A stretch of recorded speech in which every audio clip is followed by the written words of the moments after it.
A racist cop shaved a black woman's hair off in the middle of the courtroom, in front of everyone, but what he didn't know is that minutes later, karma would strike back in a way no one could have imagined, when that woman revealed she was the head of the FBI, and what happened to that racist cop next, shocked the entire country.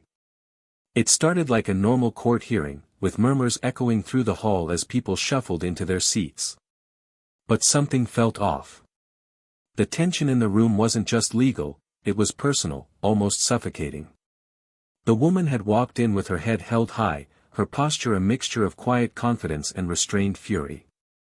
Her hair, natural and beautifully styled in a twist-out crown, was more than just hair, it was identity, history, resistance, power.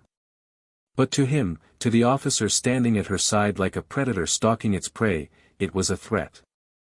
Not just a security concern, as he would later claim, but a threat to his ego, his power, his control over a system that had always protected him.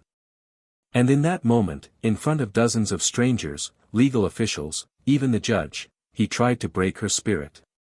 "You will comply, or I'll do it myself," the officer said, pulling a pair of electric clippers from a plastic evidence bag, as if he'd planned this moment long before she walked in. The woman didn't flinch. She looked at him the way fire stares at gasoline. Silent. Unmoving. Daring him. But the courtroom gasped in disbelief as the clippers buzzed to life. And before anyone could stop him, he forced her to sit. No resistance. No backup. No one stood up for her. Her eyes never left his. "You think that hair makes you powerful," he muttered, pressing the clippers to her scalp as if erasing the roots of her pride could somehow erase who she was. "This is a federal courtroom, not some protest rally." Strands of her hair fell to the polished courtroom floor like whispers of dignity being stripped away. Phones were out, people were recording, but no one intervened. Even the judge sat paralyzed, perhaps shocked, perhaps complicit. And she sat there, still, composed, shamed publicly, yes, but never broken. Not for a second. What that officer didn't know, what nobody in that room realized, was that they weren't witnessing the humiliation of a suspect. They were witnessing the opening act of something much bigger. Something meticulously planned. Something earned. Because what seemed like a public takedown of a black woman, out of order, was, in reality, the final test in an undercover operation designed to expose the very core of institutional racism buried in that courtroom, and he had just played his role perfectly. The real story didn't begin that day. It had begun months before, when a federal investigation was launched into corruption and racial abuse inside that city's law enforcement. Officers like him had operated with impunity for years, especially targeting women of color. One in particular had refused to stay silent. And instead of filing another forgotten report or issuing another weak press release, she'd gone deeper. Undercover. Silent. Deadly focused. She knew exactly how men like him operated. Knew their playbook. And knew that the only way to bring down a system that dehumanized her was to let them try to dehumanize her one last time, on camera, in court, where the whole country would watch. But right there, in that moment, the audience didn't know that. They didn't know who she was. They didn't know that those clippers, that humiliation, were the very thing that would ignite the downfall of one of the most corrupt police departments in the nation. To them, it just looked like another abuse. Another act of state violence. Another moment where justice looked away. But she was watching. Calculating. And waiting for the precise moment to strike. And then, moments later, as the silence thickened in the courtroom and the buzzing of the clippers finally died out, she stood up. With her head freshly shaved, scalp gleaming under the fluorescent lights, she stared directly into the soul of the man who had tried to break her. Not with tears. Not with rage. But with a smirk. You see, in that silence, something shifted. People expected tears. Expected her to run out, hide, cover herself. But instead, she turned to the judge and said calmly, confidently, without a single tremble in her voice, "Your Honor, I request 5 minutes to address this courtroom, as the federal authority in charge. The officer laughed. Audibly. Scoffing, smirking. Until she pulled out the one badge that outranked every single person in that room. Including the judge. The FBI badge. The one that carried a name he knew. A name that had haunted the Internal Investigations Department for months. And at that moment right there, everyone in the courtroom knew they had just witnessed not a humiliation, but a trap. A perfectly set, irreversible trap. What came next would unravel careers, destroy reputations, and change the landscape of law enforcement in that city forever. But the part that no one saw coming, not the officer, not the judge, not even her fellow agents, was how deep this woman had gone, and what she had been silently gathering all along. Because her revenge wasn't just personal. It was institutional. Strategic. And irreversible. But how did a respected federal leader end up in a courtroom being treated like a criminal? What had she sacrificed to get to that point? And more importantly, what was the true cost of justice? Stick around. Because the part that shook the world, the part that made the front page of every newspaper in the country, still hadn't happened yet. And when it did, the courtroom wasn't the only place left in silence. Before we begin, we want to take a moment to speak directly to every black viewer watching this. Here at Plow of Twist, we do not and will never support any form of racism, discrimination, or injustice. Your life, your voice, your culture, and your presence matter deeply. This channel stands with you, not just in words, but in the stories we choose to tell and the truths we dare to reveal. You are not alone. We see you. We support you. We stand with you.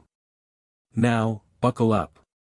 You're about to hear a story that will shake you, move you, and remind you of the power of truth. Don't forget to subscribe to Plow of Twist and hit that like button if this story speaks to you. Enjoy the story. The courthouse in Charleston, South Carolina, stood like a relic of power and tradition. Built in the 1800s, its towering white columns and rigid architecture gave it a sense of authority, but behind its marble walls, the system didn't always serve justice. It was a place where appearances mattered more than truth, where protocol often covered up prejudice, and where being black meant being watched, doubted, and, far too often, disrespected. That was the city's quiet truth. And for people like Ayanna Brooks, it was a reality she had learned to navigate with a blade-sharp mind and the kind of discipline that came from surviving in spaces where she was never meant to thrive. Ayanna was in her early 40s, a woman whose presence could silence a room without a word. She had deep brown skin that glowed like polished mahogany, cheekbones that hinted at generations of resilience, and eyes that studied everything, eyes that had seen too much and trusted too little. She moved with precision, spoke with control, and carried herself like someone who had no interest in making others comfortable, only in making them honest. From the outside, she looked like a professional, blazer crisp, heels firm, every strand of her hair perfectly coiled in a twist-out that made no apology for her blackness. What the world didn't see was the fire that burned underneath it all, a fire fueled by decades of coded stares, backhanded compliments, and meetings where she was the only black voice in a sea of decision-makers. Ayanna had spent years learning how to weaponize her silence and perfect the art of letting others underestimate her. Because when they did, they showed their hand, and she never forgot a thing. She had started her career quietly, a brilliant graduate from Howard, then Columbia Law, then straight into federal law enforcement. But Ayanna wasn't just book smart. She had a way of reading people, of knowing when a smile hid something darker, when a protocol was being used as a mask. Her journey through the system hadn't been clean. She'd been overlooked for promotions she deserved, talked down to by men with half her experience, and called aggressive when she dared to be assertive. But instead of lashing out, she absorbed it all, stored it, and used it as fuel. Ayanna was the kind of woman who never forgot who she was or what she represented, not just to herself, but to every young black girl watching her rise. That morning, when she entered the Charleston courthouse, she didn't walk in as a federal officer, or as a woman with over 2 decades of field experience. She walked in as a citizen. An ordinary woman summoned to appear in a minor civil hearing, at least, that's what the official documents said. But nothing about Ayanna was ordinary. And nothing about the day ahead would be minor. The tension in that courtroom had a name: Officer Bradley Keene. Mid-50s, white, loud, and revered in his department for being old school, which, in Charleston, too often meant unapologetically racist. He had spent 30 years patrolling black neighborhoods with a smirk, always finding a reason to escalate, to intimidate, to assert dominance. He wasn't dumb, just arrogant. And that arrogance had protected him. His record showed few complaints, but everyone in the community knew his name. He carried the badge like a crown and saw himself as a protector of the old order. And in his mind, Ayanna, confident, educated, unapologetically black, was exactly the kind of woman who needed to be put in her place. Bradley didn't recognize her that morning. He only saw what he wanted to see: a black woman walking into court with pride. And pride, to him, was a challenge. Especially when it came wrapped in natural coils and unbothered energy. From the moment she entered, his gaze followed her like a hunter. He leaned in toward the bailiff, whispering just loud enough, "She better not pull any of that protest nonsense in here. I ain't got patience for these types." The bailiff gave a weak chuckle, but his eyes quickly darted away from Ayanna's direction, knowing better. The courtroom filled slowly. Lawyers reviewed notes, secretaries shuffled papers, but Ayanna simply sat in silence, hands folded, waiting. When her name was called, she rose calmly, heels clicking against the floor like a metronome of quiet power. But before she could step fully into the space designated for her, Bradley blocked her path. "Ma'am, we need to search you thoroughly. There's protocol to follow." That hair could be hiding something. It was the way he said that hair. Like it was foreign. Dangerous. Like it couldn't be hers without being suspect. The room stiffened, unsure if they were witnessing a routine or something deeper. Ayanna didn't blink. "I've already passed through security, officer." Her voice was calm, measured. But he wasn't looking for logic. He was looking for submission. "Then you won't mind if we go a step further," he said, raising a pair of clippers he'd pulled from an evidence bag. "Standard precaution, ma'am. Hair like that, we just can't be too careful." The judge shifted in his seat but said nothing. One of the clerks dropped her pen. A man in the back muttered, "Ain't no way," under his breath. Ayanna didn't move. She didn't speak. And that silence, that haunting, piercing silence, only made Bradley bolder. He gestured toward the chair. "Let's not make this more difficult than it needs to be." She sat. Not because she was scared. Not because she agreed. But because she was watching. Every face. Every silence. Every phone lifted discreetly. Every ally who chose not to act. And as the clippers came to life with a mechanical buzz, slicing through the quiet like a blade, Ayanna kept her eyes locked on Bradley's. Not flinching. Not pleading. Just staring. The first pass took a clean line across the crown of her head. A long coil fell to the floor. Someone gasped. Another looked away. But Ayanna remained stone still. And with every strip of hair removed, Bradley grinned wider, convinced he was winning something. He had no idea. Because this wasn't a woman being silenced. This was a woman building a case. Every insult. Every violation. Every rule bent and law ignored. She was gathering it. Filing it. Witnessing it. Because that courtroom wasn't just a courtroom, it was the final piece in a puzzle she'd been assembling for months.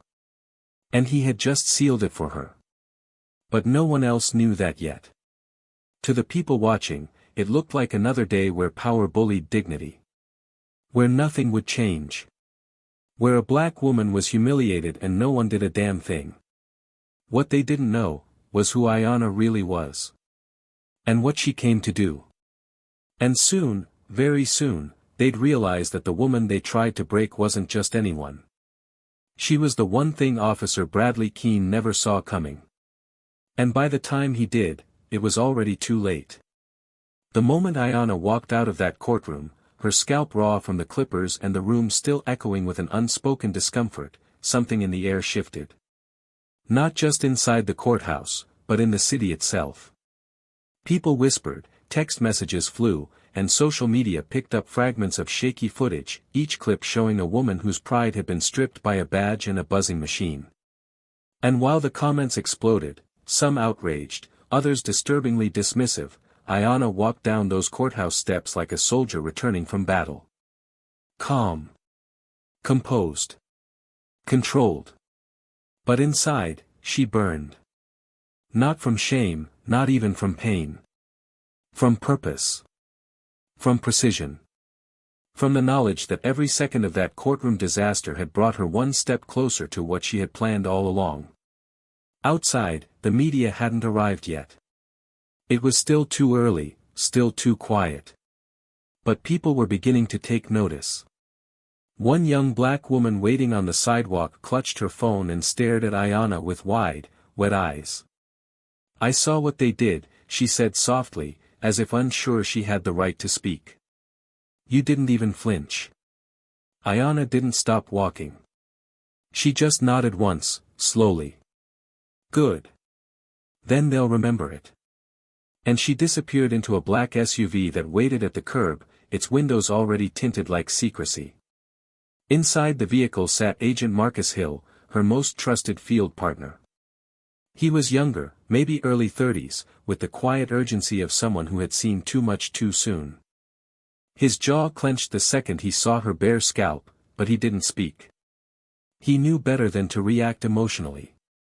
Instead, he simply handed her a cloth, a small bottle of antiseptic, and said, "It's already trending in 3 states." She raised an eyebrow. "Good. Make sure our servers can handle the bandwidth." There was no trace of weakness in her tone. No cracking. Just gears turning. That was Ayanna. Back at the field office, not the local one, but a covert unit set up weeks prior, the energy was electric. Walls were covered in photographs, surveillance captures, internal emails, officer reports, all tagged, labeled, cross-referenced. Every incident Officer Keene had been tied to over the past 2 decades had been mapped like a crime scene. Ayanna had spent years collecting the truth beneath his spotless record, the manipulated testimonies, the coerced witnesses, the missing footage. Her case wasn't built overnight. It was built over a lifetime. Agent Naomi Ruiz, the digital forensics expert on the team, was already waiting at the entrance. Her expression said everything. "I watched it live," she said, holding up her phone, where a live stream replayed Ayanna's humiliation from multiple angles. "We've got 4K footage from 3 different streams. Audio, too." Ayanna nodded. "Clip it. Archive everything. Don't respond to anything online yet. Let it breathe." Naomi hesitated. "You sure? You could shut him down in 1 tweet." Ayanna turned, locking eyes with her. "And miss the big show? Not a chance." Meanwhile, inside the Charleston Police Department, Officer Keene was celebrating. He laughed loudly in the break room, retelling the story to anyone who'd listen. "You should have seen her face," he said between bites of a jelly donut. "Thought she was queen of the courtroom until I shut that down. Judge didn't say a word, hell, I think he wanted to clap." A few rookies laughed nervously, unsure whether to join in or stay silent. One officer, a black man named Henderson, tightened his jaw and walked out. But Keene didn't care. He had done what he believed the system had allowed him to do, remind everyone who held the power. But the cracks were already beginning to show. A local journalist, Dorian Banks, caught wind of the incident and started digging. Dorian was known for being relentless, especially when it came to civil rights. He didn't wait for permission to investigate. By that evening, he'd posted a short op-ed, "Courtroom Clipper, what happened in Charleston today can't be ignored. It went viral within hours. And even though it didn't name Ayanna, not yet, it asked the right questions. Why did no one intervene? Who gave the officer authority to physically alter someone's appearance without consent? And why had the judge allowed it? In response, the courthouse released a vague statement about unfortunate procedural confusion, but the damage was done. People wanted answers. Ayanna knew that was her window. But she wasn't ready to speak, not yet. First, she needed to finish what she'd started.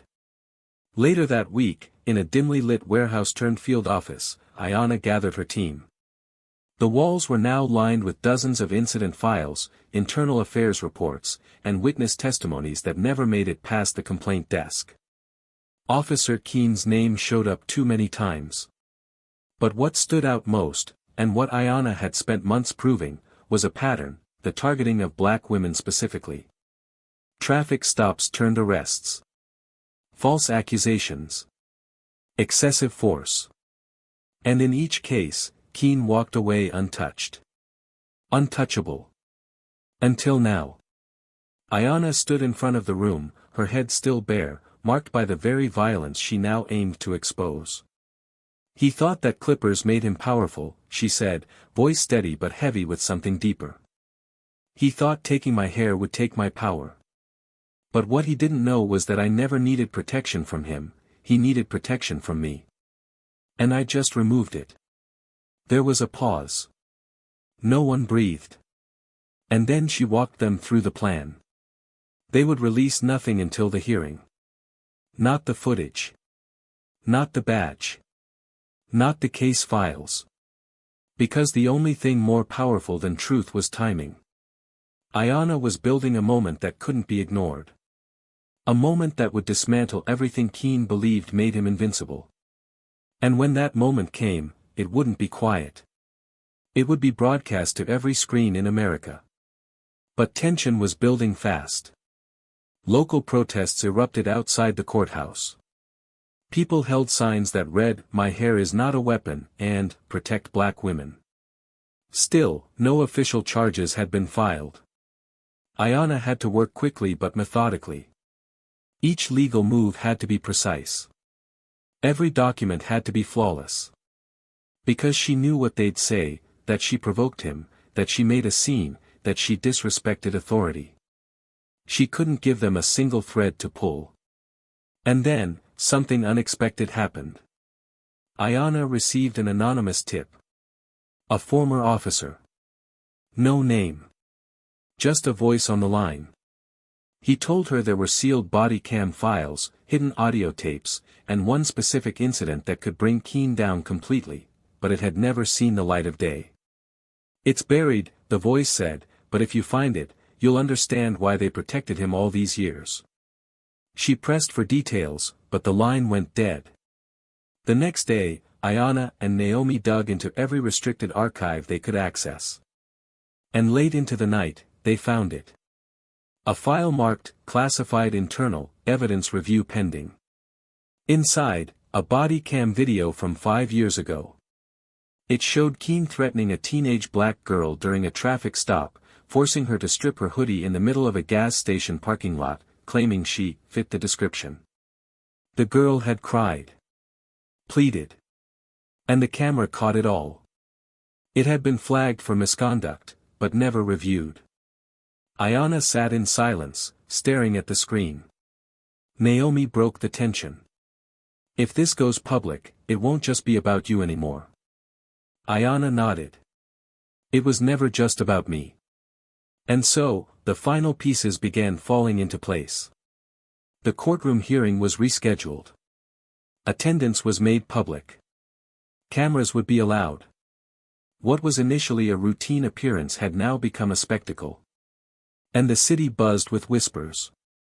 Ayanna spent the night before the hearing in solitude. She looked in the mirror, ran her hand over her bare scalp, and took a long, measured breath. She wasn't thinking about vengeance.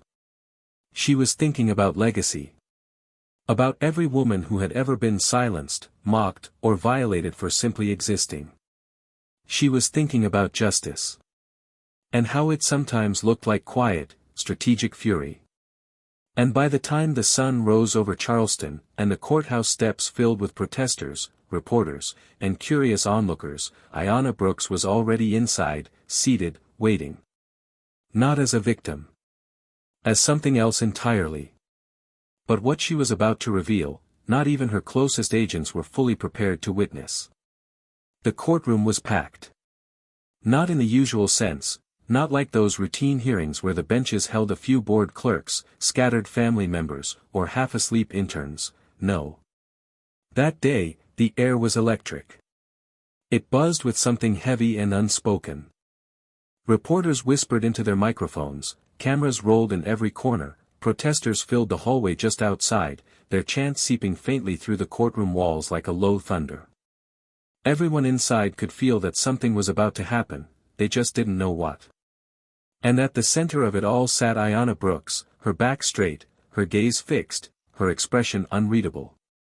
Not a single trace of the humiliation she had endured just days before lingered on her face. She wasn't hiding her bare scalp. She wore it boldly, like armor. Like a flag. Every second that ticked by made the silence more unbearable. On the bench, Judge Wallace adjusted his glasses more than once. His hands trembled slightly as he shuffled through the morning's paperwork, avoiding eye contact with Ayanna. He knew. Everyone knew. They just didn't know how much she knew. Not yet. To his left, Officer Bradley Keene leaned back in his seat, hands folded behind his head with the smug relaxation of a man who believed he had already won. He glanced around the courtroom like a king surveying his loyal court, nodding toward familiar faces in the gallery. But when his eyes landed on Ayanna, he smirked, not the cocky kind, but the calculated one. The kind that says, "You lost, and you know it." Ayanna didn't blink. The judge finally cleared his throat, shuffling into his opening remarks. He began with formality, standard language about procedure and jurisdiction, but his voice wavered when he acknowledged the unfortunate incident that had recently occurred. That was how they were framing it, unfortunate. Ayanna remained silent. She let him speak. She let the room stew. She let the weight of their shallow words press against the walls until it became unbearable. When the judge finally offered her the floor, "Miss Brooks, you may proceed if you wish to address the court," Ayanna stood slowly, not as someone seeking permission but as someone reclaiming space that had always been hers. She didn't need to clear her throat or fumble with notes. Every word she was about to speak had been crafted in fire and sharpened with patience. She turned not to the judge, but to the gallery, where the cameras and the people waited. Her voice cut clean through the silence. "You all saw what happened. You all watched it. Some of you even filmed it. But what none of you understood, not in that moment, was that the person you saw being humiliated, was the highest-ranking federal officer in this city. What you witnessed was not just disrespect. It was not just brutality. It was evidence. And it was planned." Gasps rippled through the room like a wave. Cameras tilted forward. Keene's smirk faltered for a fraction of a second. The judge's gavel slammed down once, but Ayanna didn't stop. "For the past 7 months, I've been working undercover as part of a federal investigation into systemic abuse, racial misconduct, and the unlawful targeting of black civilians, especially black women, within this city's police department. That investigation has led to the collection of over 300 pages of internal documents, hidden video footage, sealed testimonies, and, most importantly, an irrefutable pattern of behavior involving one man. Officer Bradley Keene." She turned toward Keene now, not with anger, but with the cold clarity of justice. The kind that no badge could deflect. "You thought you knew who I was," she said, stepping closer. "You saw a black woman sitting in your courtroom and thought I was beneath you. You saw my hair and called it a threat. You saw my silence and mistook it for fear. But every move you made that day, every word you said, every violation you committed, was recorded, not just by the phones in the room, but by my team." There was movement in the back of the courtroom. Two federal marshals stepped forward, silent and precise, their presence alone commanding attention. One of them handed Ayanna a thin folder. She opened it calmly and held up a still image, a freeze frame from the unreleased body cam footage of Keen's past misconduct. The screen behind the judge lit up as the image was projected across the room. Keen's voice cut in, sharp and defensive. "This is a stunt. This is illegal. You don't have jurisdiction here." Ayanna raised a brow. "I am the jurisdiction." Keen stood up suddenly, his face flushing red. "I followed procedure. Everything I did was by the book." "No," Ayanna replied without raising her voice. "You wrote your own book. And today, we're burning it."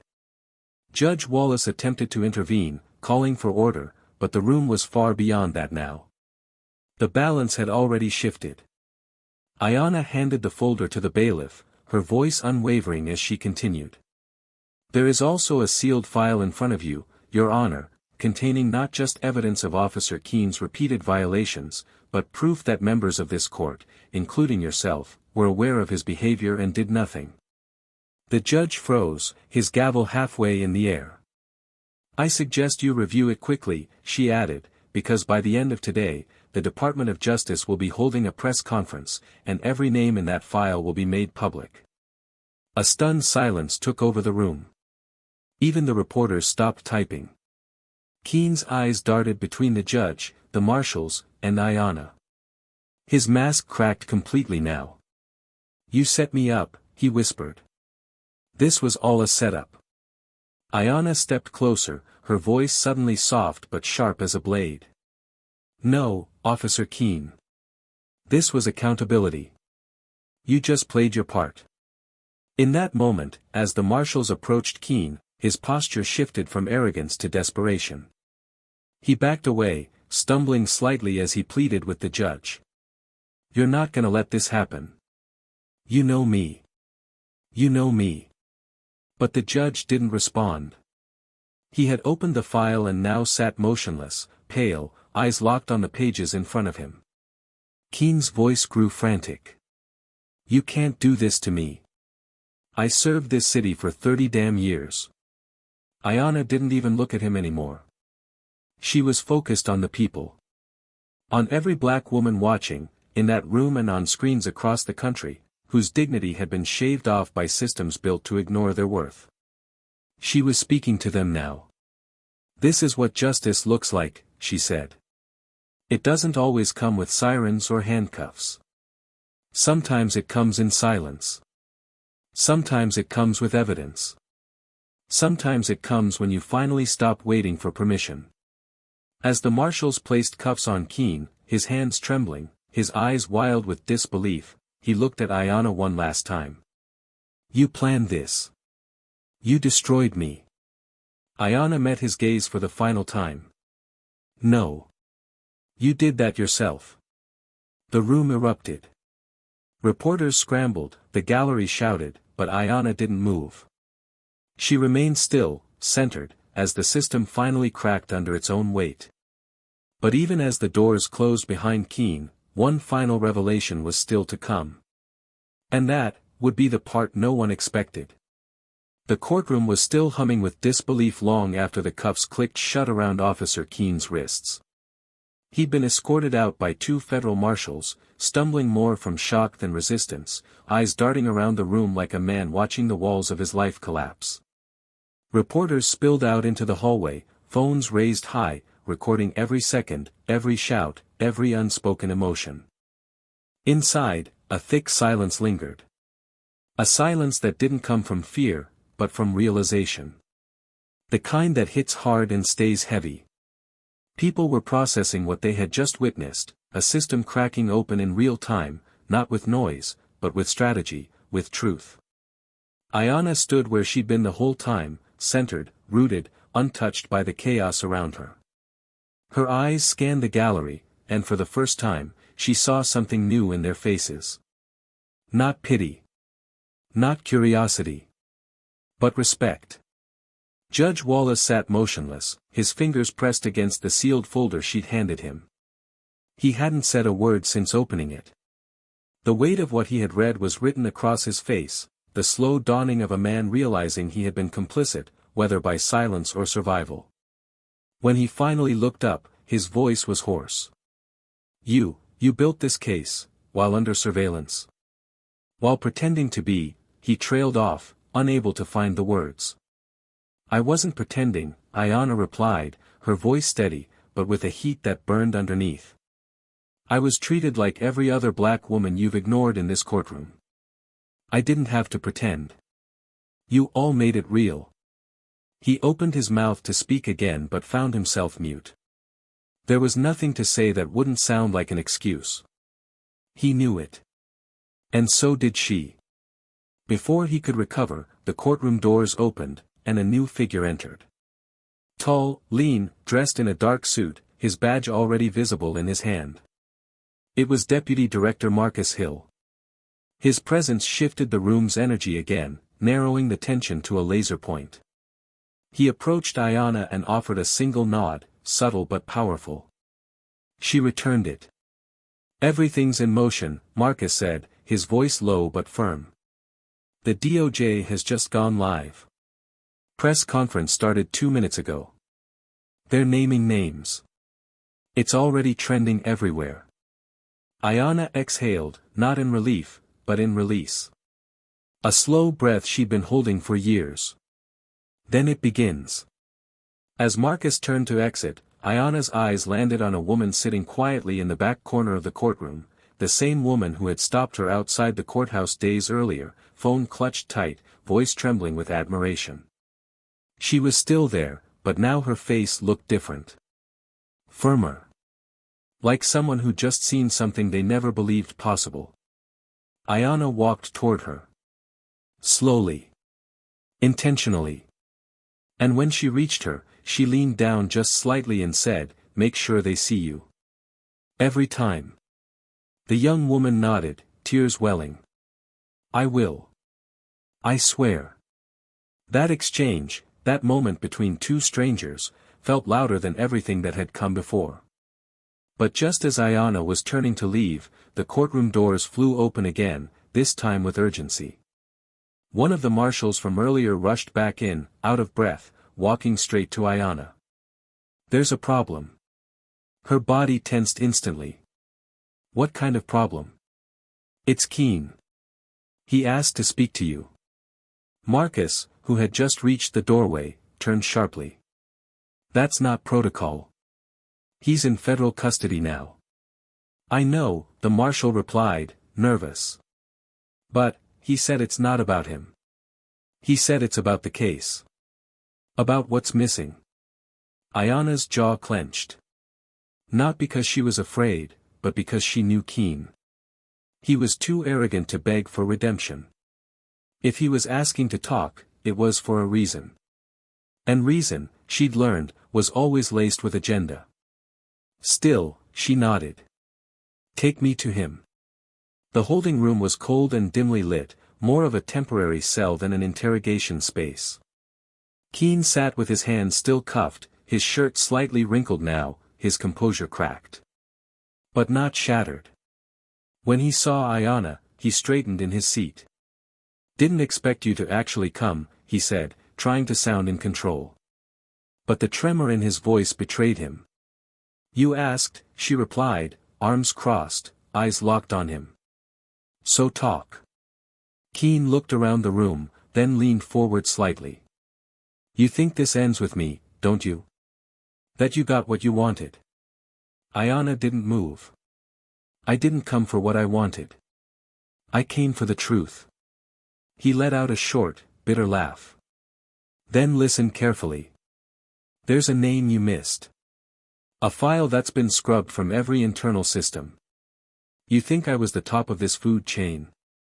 I wasn't even close. You burned me, fine. But the guy above me? He doesn't get caught. Ever." She narrowed her eyes. "Who?" He hesitated. "Chief Landon. You think he didn't know? You think he didn't order half the things I did? Hell, he signed off on most of it. And that girl from the footage, the one in the hoodie, she tried to report him, not me. But they changed the record. Ayana's heart hit her ribs like a hammer. Why are you telling me this now? Keen leaned back. Because I'm already done. I've got nothing left to protect. But if you're gonna take me down, I'll be damned if I go alone. She didn't reply immediately. Her mind raced through the files, the connections, the redacted pages. There had always been gaps. Witnesses who pulled back at the last second. Reports that never matched the footage. She had assumed it was incompetence. She never considered it was by design. I'll need proof, she said finally. He smiled, but not with pride, with a kind of twisted relief. It's in the locker. Storage unit 519, under my daughter's name. Left side, under the false panel. Everything. Audio tapes. Signed directives. His voice. Ayana turned to the marshal. Get a team there now. Discreet. Don't let Landon catch wind. As the marshal rushed out, Keen's voice called after her again. One more thing. She paused but didn't turn. I don't regret everything, he said, quieter now. But I regret thinking you were weak. She looked back at him, her voice cold. You didn't think I was weak. You hoped I was. And you bet everything on it. As she left the room, the air outside felt heavier. Landon. The chief. The one face she hadn't touched. The one who shook her hand at her welcome ceremony. Who smiled too wide and praised her work with too much enthusiasm.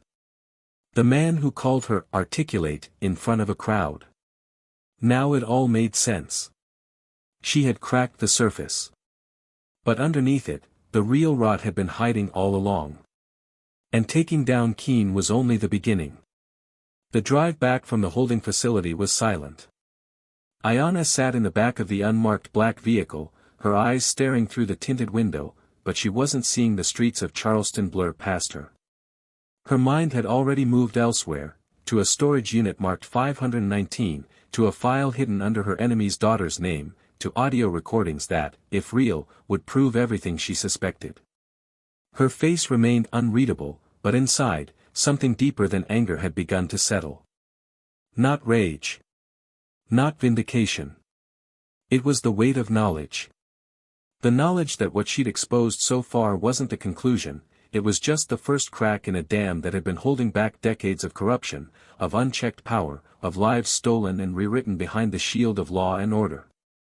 And now, the man at the top of it all had a name. Landon. When she arrived at the temporary command post, Marcus was already pacing near the far wall, speaking rapidly into a secure line.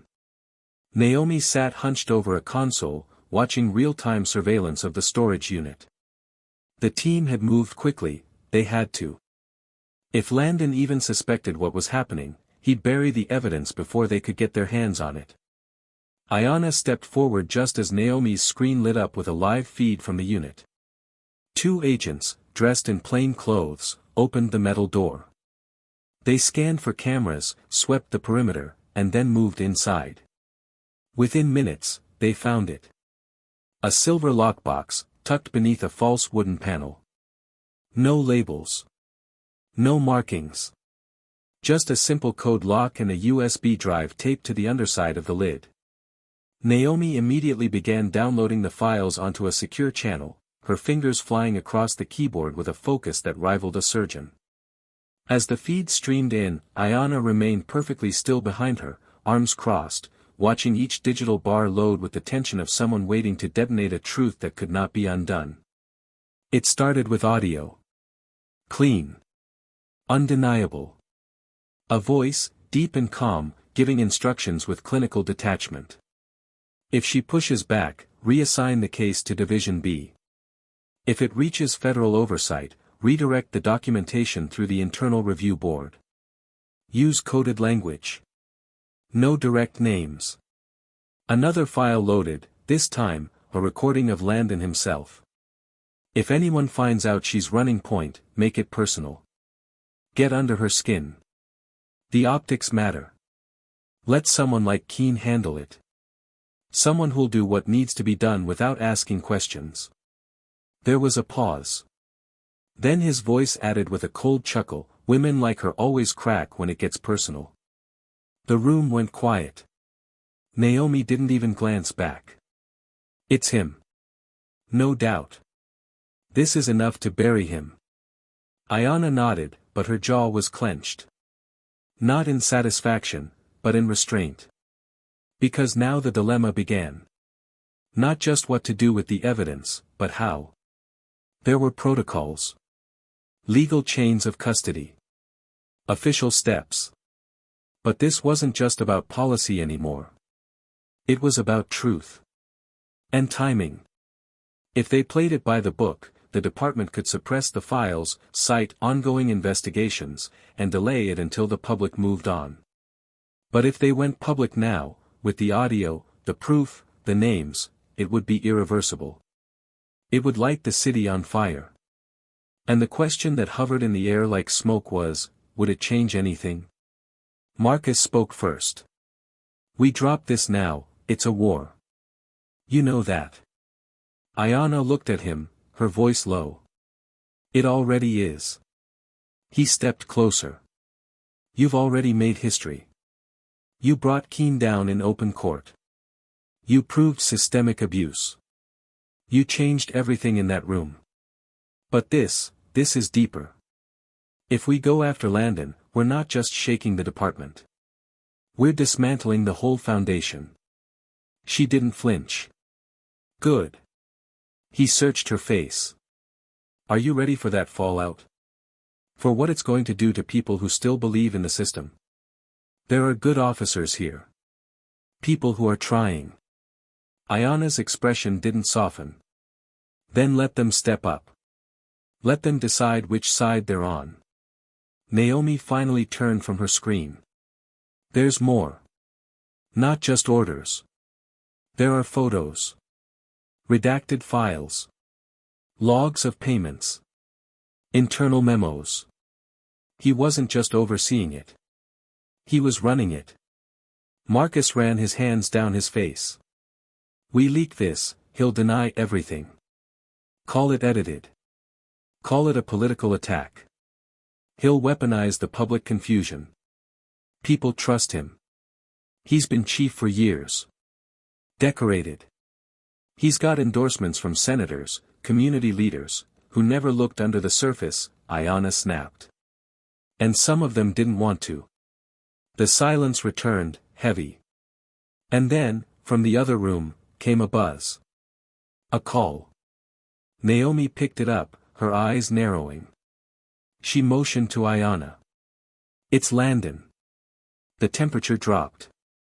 Ayanna didn't hesitate.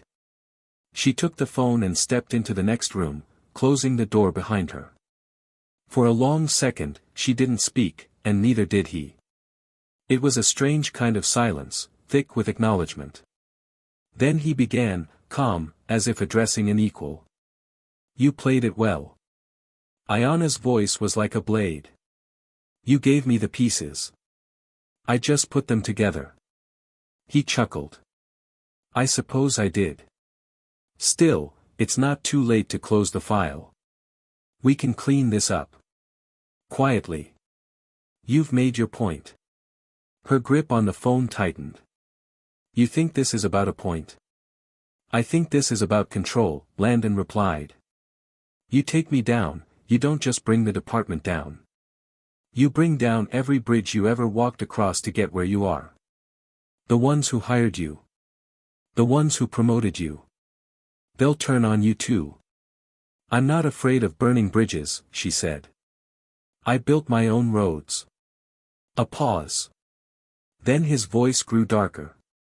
You leak that file, you will never work in this country again. Not in law enforcement. Not in anything public. You'll be marked. Frozen out. That's how the system protects itself. Ayanna's next words were quiet. Then maybe the system shouldn't survive. She hung up. When she stepped back into the main room, Marcus and Naomi looked at her without a word. They didn't need to ask. Her face told them everything. The decision had been made. No court hearing. No red tape. No delay. They were going public. By the end of the day, a video had been uploaded to multiple independent networks, bypassing federal channels completely. It opened with the footage of Ayanna's hair being shaved. Then it showed her badge. Then the voice of Landon giving orders. The internet erupted. Millions watched. Some screamed. Some cried. Others denied. But none could look away. And as Ayanna stood in her office that night, watching the world react in real time, she knew this was the moment everything changed. Not because the system was suddenly fixed, but because it had finally been exposed from the inside. And soon, the people would have to choose what came next. The video detonated across the country like a slow-motion explosion. Not loud at first, just murmurs, whispers, uncertainty. But as the hours passed and the truth settled into people's bones, silence turned into outrage. News anchors choked over their words trying to balance objectivity with the undeniable horror playing behind them on loop. Podcasters abandoned their scripts to react live, some with tears, others with trembling rage. Celebrities tweeted in solidarity, politicians stumbled over statements written too late, and civil rights organizations called emergency meetings. But the people who had watched for years from the shadows, dismissed, ignored, erased, they stood up. They marched.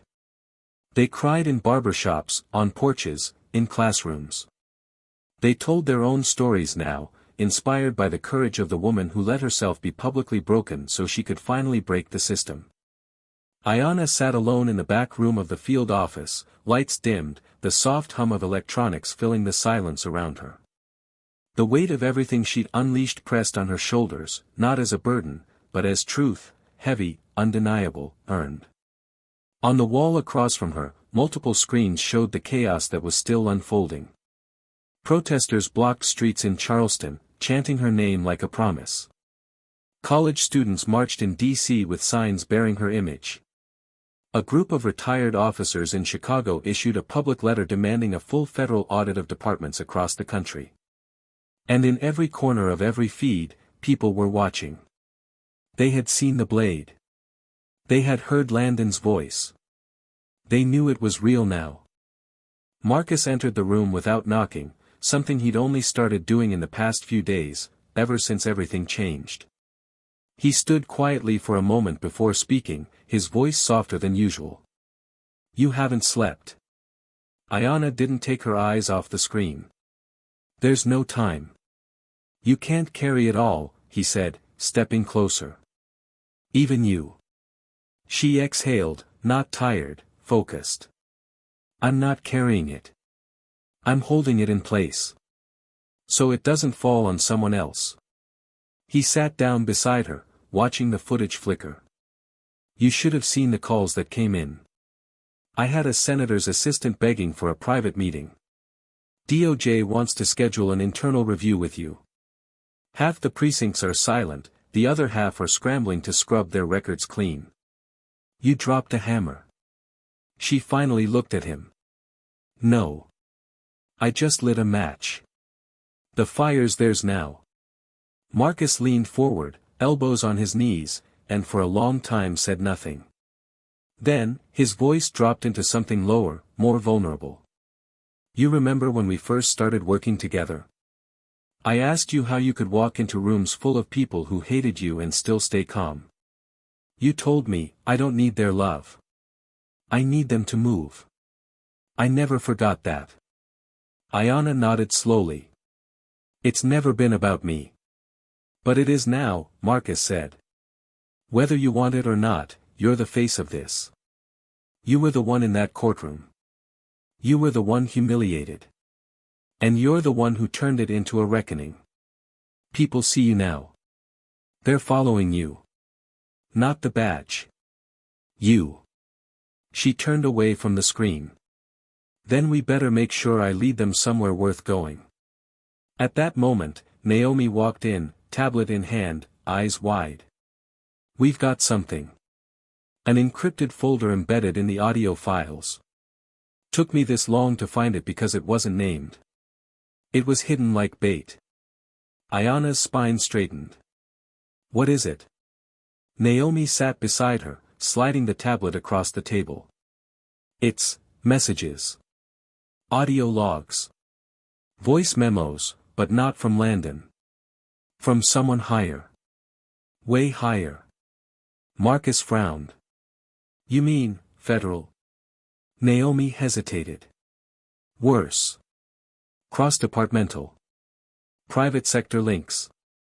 Defense contractors. Funding trails tied to programs that aren't on any public books. This wasn't just about Landon. He was being funded. Protected. Directed. Ayana's blood went cold. Show me. Naomi tapped the screen. The first voice was calm, male, older. Keep the tension high. Controlled fear maintains compliance. Local departments that follow the strategy will receive increased training budgets. Partner with officers like Landon. He's proven effective at keeping the narrative controlled. Another voice chimed in, female this time. Make sure any blowback is rerouted to mid-level scapegoats. Use optics. Never data. Keep files fragmented.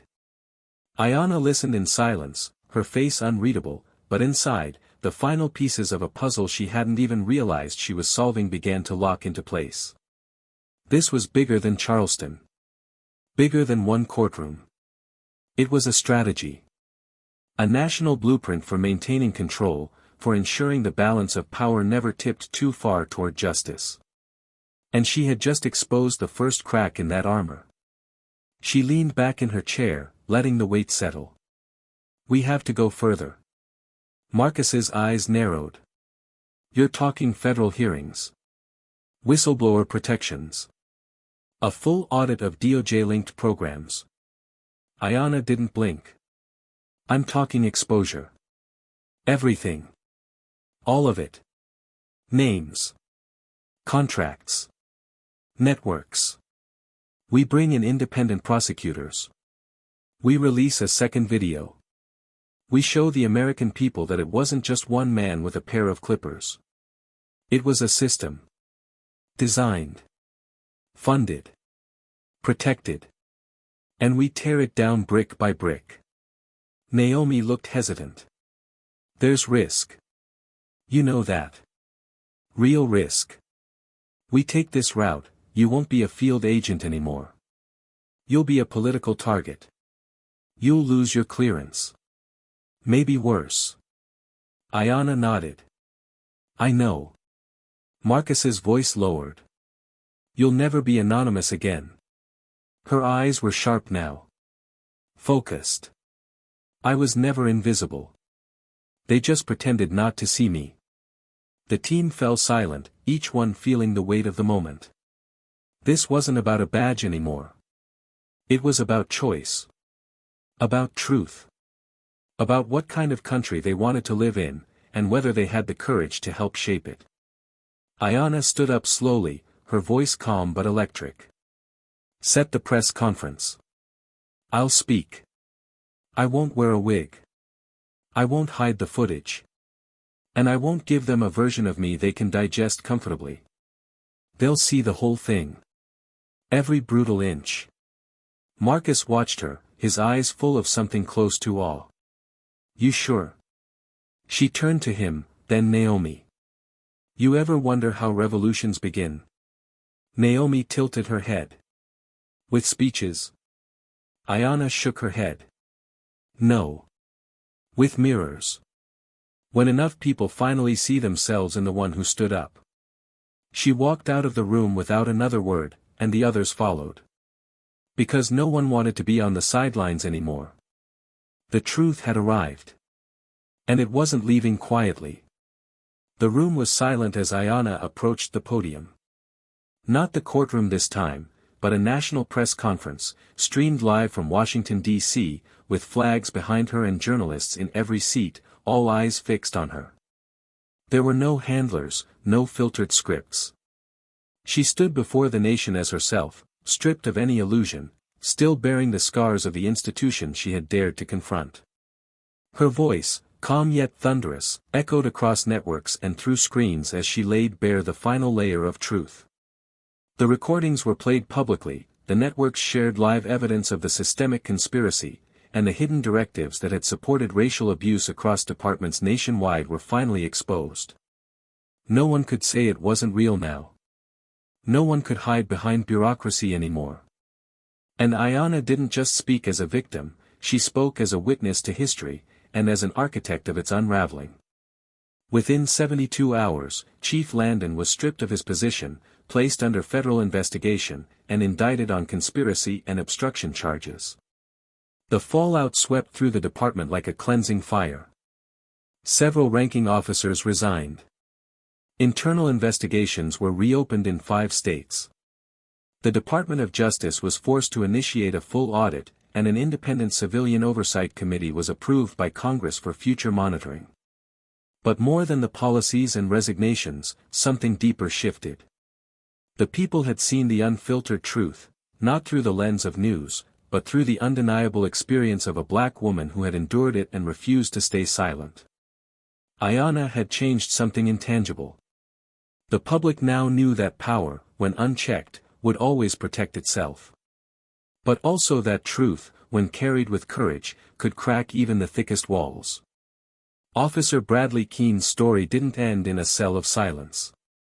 He was sentenced after pleading guilty to multiple counts of civil rights violations, but not before attempting a final public interview in which he tried to reframe himself as a pawn. His words rang hollow. No one was interested in his redemption arc. His fall was broadcast just as widely as his crimes, and unlike before, this time there was no one left to cover for him. His pension was revoked. He lost his badge, his legacy, and his platform. He now exists only as a warning, a symbol of what unchecked arrogance looks like when it finally crashes into accountability.